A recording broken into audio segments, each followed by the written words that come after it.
morning guys! Today is Thursday, medyo makulimlim. And time check is 8:30 ng umaga. So, home lang tayo. And hinatid ko yung anak kong babae kasi then nagdaan na lang ako din sa sa store. Kasi bumili ako ng tawag dito. Yung para sa dinner namin mamaya. Kasi may natira kasi akong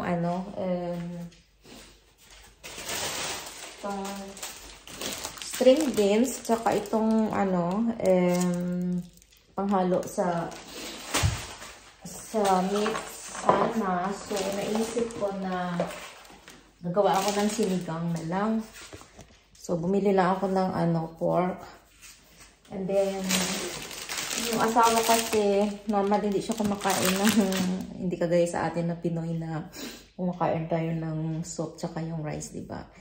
Ang hobby ko, gusto niya yung garlic bread. So, bumili ako ng garlic bread. And, well, natutunan ko ng uminom ng coffee.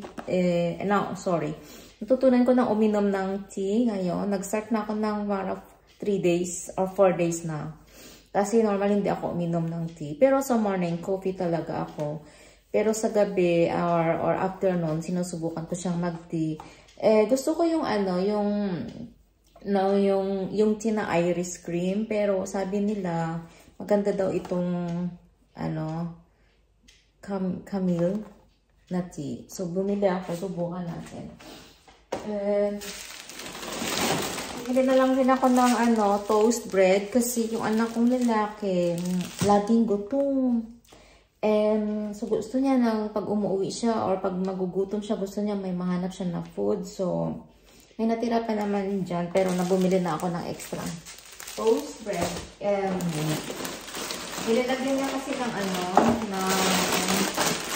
nilalagyan niya ng itong skinke, tsaka yung ham, tsaka itong yung tawag dito cheese na gouda or something kung anong cheese lang. So ito yung tinotoast niya with bread. And bumili na lang din ako nito na noodles kasi mahilig sila na magluto nito pag gusto nilang kumain. Luto din sila nito. And hahaluan nila ng ketchup and pesto na red na pesto. Ayan. So, pamili na ako ng para sa lasagna. Pero I think ilagay ko siya sa box kasi meron ako doon na isend sa Pinas. And, yeah. Oil.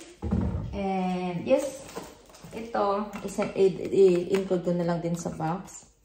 Itong tomato paste. And itong mac and cheese, gusto kasi na anak kong babae. So, 4-2 portion siya para hindi na ako magawa. So, easy lang pag binaon niya sa school. And, pag nabili ko, ito, yung vanilla na T-siptin. Lang siya. Protein. More on protein. 10 grams protein. Yeah. And, ito bang nabili natin? Ayun.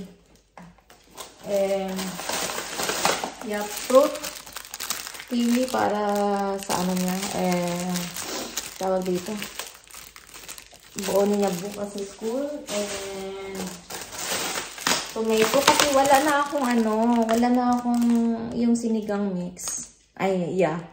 Yung sinigang na para sa sinigang na baboy. Kaya ito na lang gamitin ko. Damihan ko na lang siya ng tomato. And yes, itong sugar. Pumili na lang din ako ng sugar. Pero isend ko to. And ito yung pork na binili natin. Yes. And yeah. Yun lang. And then mamaya uli. Guys, nakapagluto na ako ng sinigang, pork sinigang, pero tomato lang yung ginamit ko. So, nilagyan ko na lang siya ng konting kalamansi and I think itong, yeah, Lalagay din ako ng pesky sauce. And then if hindi siya medyo maasim, so lagyan ko na lang ng itong citron.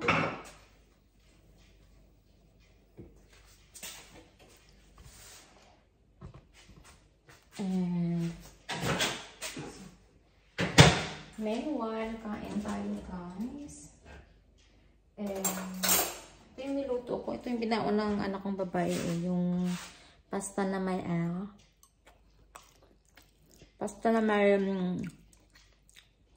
tomato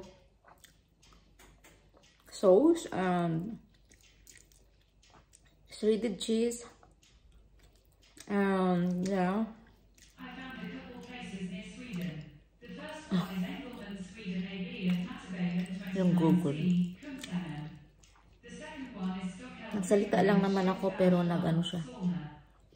Kung anong pinagsasabi na niya. May na-detect siya na may na-detect siya na sinabi ko in English.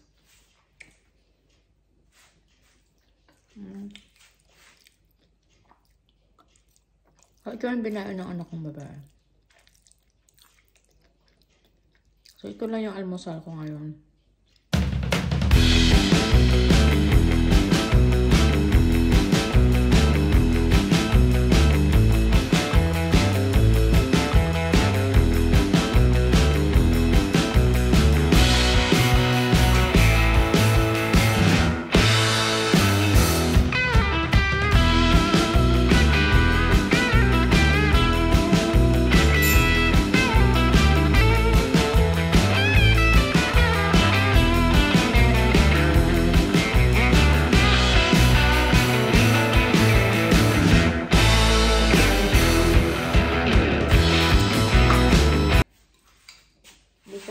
Parang tinulan lang siya.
Yes, mag-take a nap kasi ako guys mamaya kaya hindi ko masyadong naayos. Kasi yung cover niya. Anyway guys, I think it was last Friday na kung naalala nyo, sinundo ko yung sister ko doon sa place niya. So dumaan kasi ako sa may airport banda.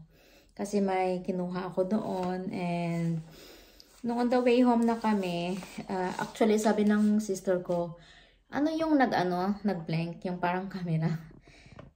Sabi ko hindi ko napansin. Kasi panay namin nagpipintuhan lang kami. Hindi ko napansin yung sign sa daan. Tapos sabi niya may talaga may nag-flash talaga siya. Sabi ko, baka yung dati din yun. Sabi ko nung pumunta ako sa airport na nag-flash pero wala lang yun. Sabi ko, but then guys, last 2 days ago, pinakita sa akin yung asawa ko. Kasi yung gamit kong car is yung car niya. So guys, nahuli man ako. I mean, na-quote ako guys na mabilis yung patakbo ko. Supposed to be, yung ano doon, yung patakbo is, ano lang dapat, 80. Pero ang takbo ko kasi guys is ano, saan yun nakalagay? Ang takbo ko kasi guys is 80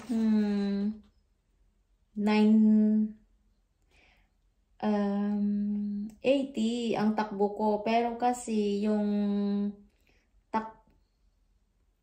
80 dapat ang takbo doon, but then ang takbo ko is 93. So guys, magbayad ako ng 1,200 kroner si police. Police. And then ito guys yung picture ko. Oh, yan. Yan ako oh.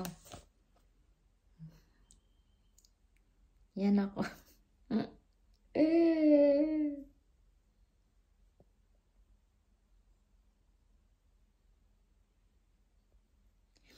And guys. So, holy. Pero hindi kulong. Sabi ng hubby ko, ang bait naman ng husband ko. Sabi niya, it's okay, my love. Sabi niya, I will pay the half. So, ibig sabihin, 600. Sabi ko, you don't need to. Kasi, mayroon kasi kami, guys, na weekend of haul. Magstay kami sa hotel from Friday. And then, uuwi kami ng Sunday. So, siya din kasi, guys, every time na mayroon kaming mga ganyang events, siya talaga nagbabayad kasi. So, naawa man ako ba? And so, sabi ko, you don't need to, to pay. Sabi ko, ako na. Sabi ko, ayun, bad trip, diba? Yung nakatakip dito, actually, yung sister ko. Yan yung nakatakip. Yes. Yan ako. Kitang-kita, diba? Charan. Charan. Diba? Kaloka lang. So, high speed pa more. High speed pa more. So, kailangan siyang bayaran before 18 of March. Pero, yeah. Automatic man kasi yan guys na kukunin sa account ng asawa ko. So, yeah. Ayan. Bad news. Pero, actually, naman ako, hindi na ako yung dating pinaproblema ko talaga or something. Kahit sabihin mo, medyo crisis. You mean, kasi tayo, there are times talaga na up and down lang talaga ang buhay natin. Minsan may pera, minsan wala. So, before, pag may ganito, and yung mga may biglaang expenses na hindi ko ina-expect, talagang medyo na ako, yung nairita, tapos yung kahit pa paano na-stress. So, ngayon parang natutunan ko na, parang it has happened, sabi, and then it's my own fault. So, parang hindi mo kailangan sisihin yung sarili mo. Kasi kahit sisihin mo yung sarili mo, nandun na yun eh. Kumbaga, next time, ingat na lang. And, parang thankful na din kasi ito lang, babayaran ko lang. Kasi, may mga kasi guys, minsan na yung speed mo, kailangan talaga, i-clip talaga yung mo, yung driver's license. Parang 3 cut ng driver's license mo, mawawalan ka ng driver's license ng 5 years. So, mag-aantay ka. Yun. Hindi ko alam kung 5 years. Basta may years na hindi ka pwedeng mag-drive. Kailangan mong antayin yung pwede ka na. So, yun guys. But anyway, gagawin natin. Ngayon, upo muna ako sa computer kasi about sa business ko. By the way, I am doing this business from last year and nakat na yung working hours ko because dito sa online business to. Ang maganda sa business na ito guys is mayroon na siyang system na provided na hindi mo kailangan na magbag sa pamilya, mangulit sa pamilya mo para mag-join sa business or walang recruiting, kumbaga. And then, provided na kasi yung training is video-based, easy to understand, and easy to follow. And then, marami na talaga guys yung natulungan na tao dito sa business na ito. Yung coach ko, yung mentor ko, nag-join sila ng business from 18. And then, nag-quit sila ng job nila 2019 and now they are doing this full-time. So, meron silang flexibility. They don't need the alarm. Wala silang, boss. So, we can travel anytime, anywhere. Yun yung kagandahan sa business na ito. And that's why I just started my business right away, guys. Kasi I want a flexibility too. I love travel and I want to spend more time to my family. And it kasi din, we have to take care of ourselves kasi too much work, diba? Parang nagkaroon din ng problema yung right shoulder ko kasi, diba, more on lagi yung ginagamit, lalo na I'm working sa healthcare industry. So, I've been in my doctor and din sabi niya kailangan kong i-rest yung right side ko and yung left side ko na kamay, ng arm is yun yung i-learn ko para ma-rest lang ito. So, yun yung kahalagahan guys na hindi pwede. Kasi we are living pay to paycheck talaga. Kahit minsan pang work hard natin. In terms na tapos na yung bayaran, nadi-discover na yung pera. So guys, pag you have a desire for a change, you can click a link and you can register your name, your email address. Our workshop is free, so you can watch. It's 90 minutes free workshop. So para malaman mo yung what is all about this business. So I hope guys you enjoy my video, and thanks for today. If you haven't subscribed my channel yet, please do subscribe and see you next time. Bye for now.